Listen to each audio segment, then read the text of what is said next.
मित्रों, वर्तमान में पूरा देश कोरोना महामारी में सेकेंड वेव को फेस कर रहा है। पूरे देश के अंदर आदरणीय प्रधानमंत्री जी के मार्गदर्शन और उनके नेतृत्व में इस महामारी से प्रत्येक नागरिक के जीवन को बचाने के लिए एक बृहद अभियान पिछले 1 वर्ष से ही प्रारंभ हुआ है। उत्तर प्रदेश देश के अंदर सबसे बड़ा राज्य होने के कारण उत्तर प्रदेश की इस पूरे अभियान में बड़ी जिम्मेदारी भी है। आदरणीय प्रधानमंत्री जी का मार्गदर्शन, भारत सरकार का सहयोग, प्रदेश सरकार अपने हेल्थ वर्कर्स, चिकित्सा विशेषज्ञ, कोरोना वॉरियर्स, अपने प्रशासनिक टीम, जनप्रतिनिधियों, इन सब के सहयोग से फर्स्ट वेव में उत्तर प्रदेश ने बेहतरीन प्रबंधन करके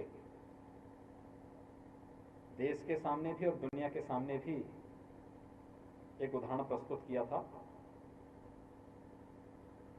सेकेंड वेव ने अचानक पूरे देश और प्रदेश के सामने भी एक चुनौती प्रस्तुत की। वर्तमान में हम इस सेकेंड वेव को फेस कर रहे हैं। स्थिति वर्तमान में नियंत्रण में है। पिछले 10 दिनों के अंदर उत्तर प्रदेश के अंदर कोरोना के एक्टिव केस 85,000 कम हुए हैं। यानी हमारे पास सेकेंड वेव में 30 अप्रैल को सर्वाधिक एक्टिव केस थे 3,10,000 और आज जो सुबह के आंकड़े हमारे सामने हैं वह हैं 2,25,000 एक्टिव केस वर्तमान में उत्तर प्रदेश के अंदर हैं। यह एक अर्ली एंड एग्रेसिव जो कैंपेन प्रदेश के अंदर चल रहा है, हर एक वर्ग का जो योगदान इसमें है उसका परिणाम है।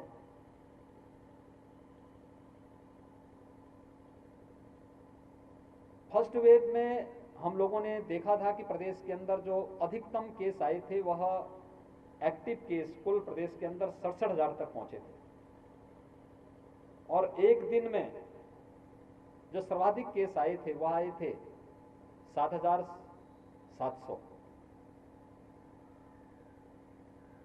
सेकेंड वेव में जो पीक पहुंचा था वह 30 अप्रैल था, उसमें 3,10,000 एक्टिव केस आए थे। आप अनुमान कर लीजिए 67,000 से कई गुना ज्यादा 3,10,000 तक पहुंची संख्या।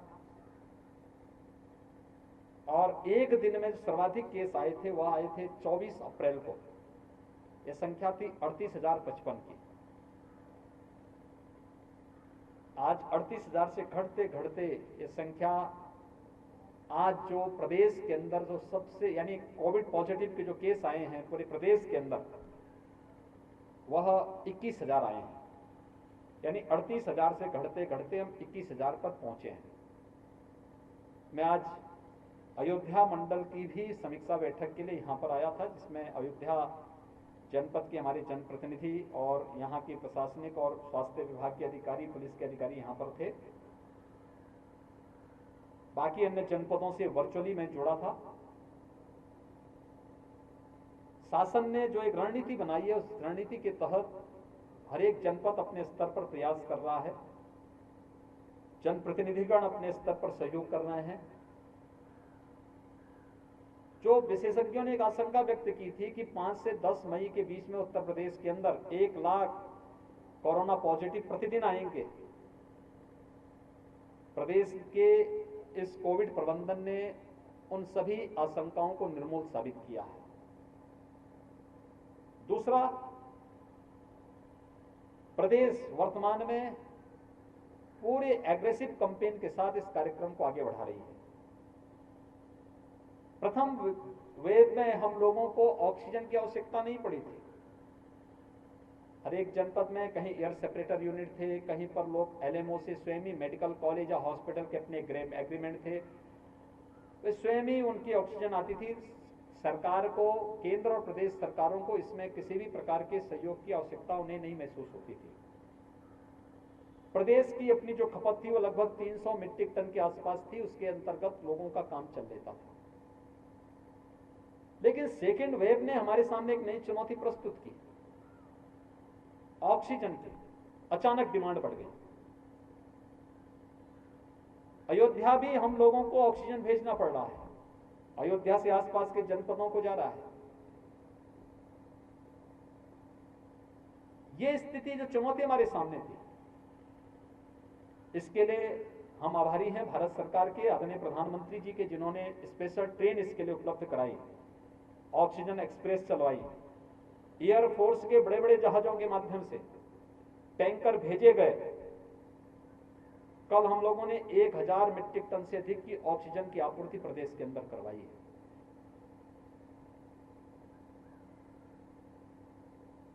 लेकिन केवल ये आपूर्ति तक सीमित नहीं, बल्कि ऑक्सीजन प्लांट स्थापित भी हों।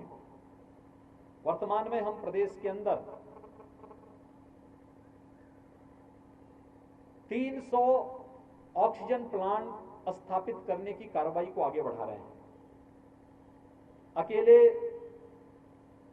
इस मंडल में 18 ऑक्सीजन प्लांट लगाने की कार्रवाई चल रही है, जिनमें से 6 लग चुके हैं, शेष की प्रक्रिया आगे बढ़ाई जा चुकी है। इसमें पीएम केयर फंड से, सीएम केयर फंड से,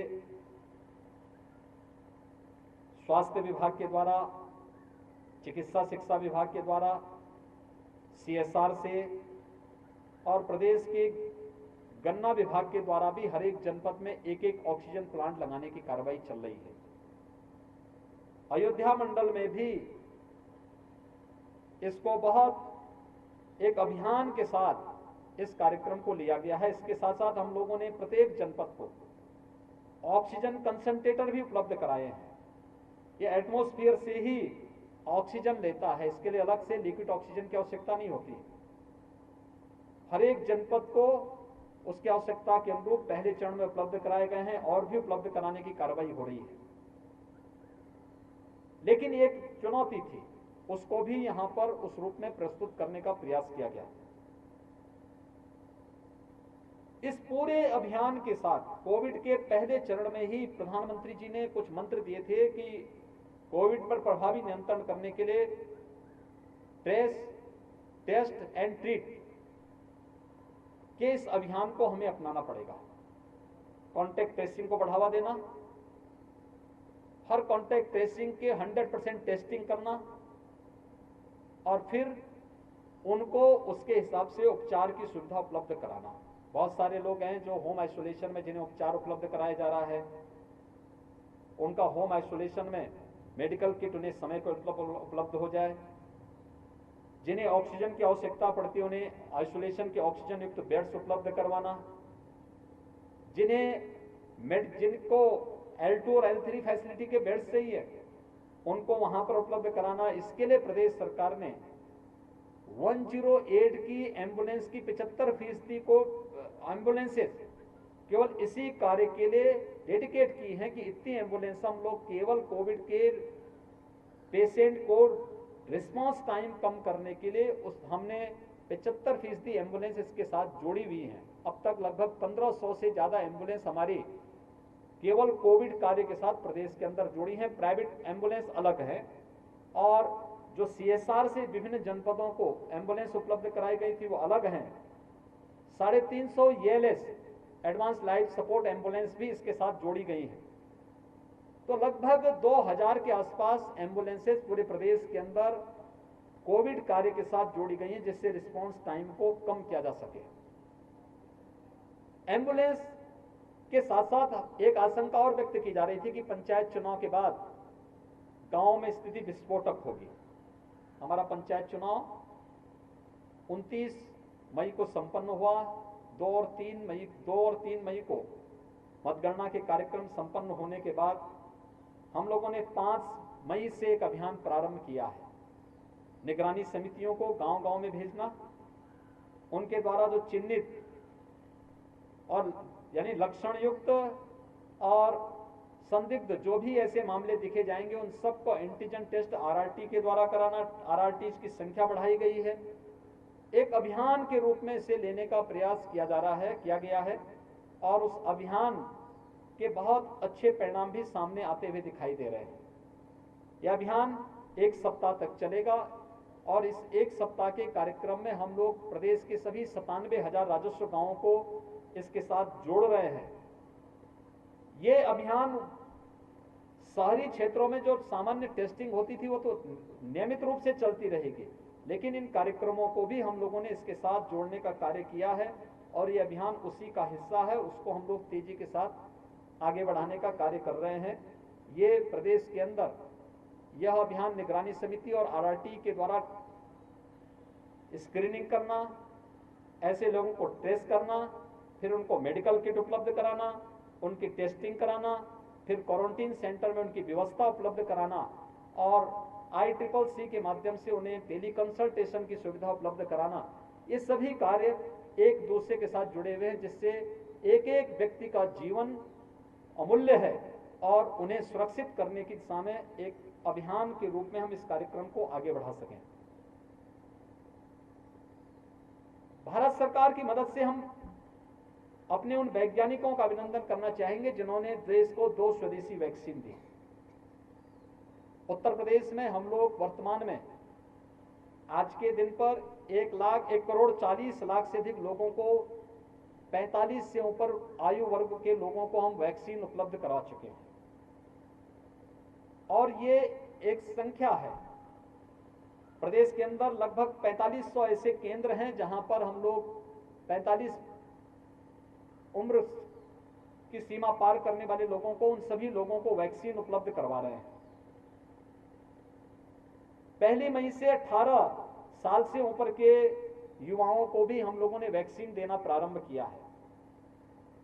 पहले चरण में हम लोगों ने 7 जनपद लिए थे जहां पर सर्वाधिक एक्टिव केस थे और आज से अयोध्या समेत प्रदेश के 18 जनपद इसके 18 प्लस के वैक्सीनेशन के अभियान के साथ जोड़े गए हैं, जिनमें वैक्सीनेशन का कार्यक्रम तेजी के साथ आज प्रारंभ हुआ है। 200 से अधिक केंद्रों में 18 से ज्यादा उम्र के लोगों को भी वैक्सीन देने का काम किया गया है।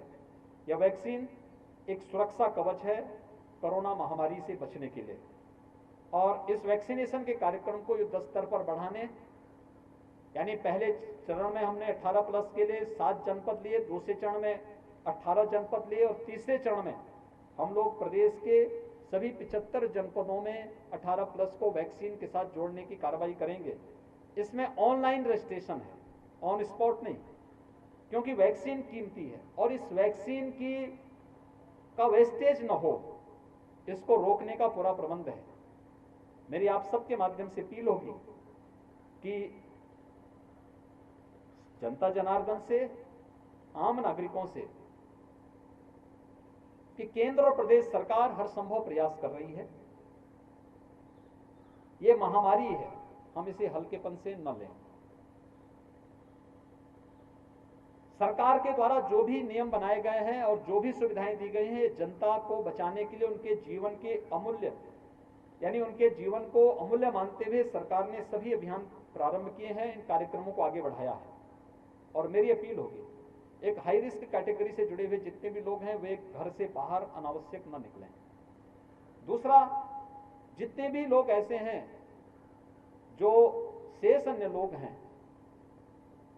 अनावश्यक बाहर न जाएं और अगर बाहर किसी आवश्यक कार्य से जाना ही है तो कोविड-19 के प्रोटोकॉल का पालन करते हुए मास्क को लगाना, 2 गज की दूरी का पालन करना, किसी चीज को छू रहे सैनिटाइजर से हाथ साफ करना, इस कार्यक्रम के साथ, अगर इस अभियान के साथ वे लोग करेंगे।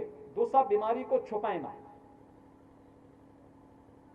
सबसे अच्छा माध्यम है कि हम सबसे पहला तो कार्य करें कि अगर बचाव का, लेकिन फिर भी अगर बीमारी आए तो छुपाना की आवश्यकता नहीं, तत्काल जिला प्रशासन के साथ, शासन के द्वारा जो जारी हेल्पलाइन है इसके साथ संवाद बना करके अपना टेस्ट जरूर कराएं और टेस्ट कराने के बाद उन्हें चिकित्सक जो भी राय दें होम आइसोलेशन के लिए या L2 L3 के कोविड हॉस्पिटल में एडमिट करने के लिए तत्काल उसे मानते हुए उनके अनुसार वे अगर उस सभी नियमों को मानेंगे तो प्रत्येक नागरिक के जीवन को बचाने में मदद मिल सकती है।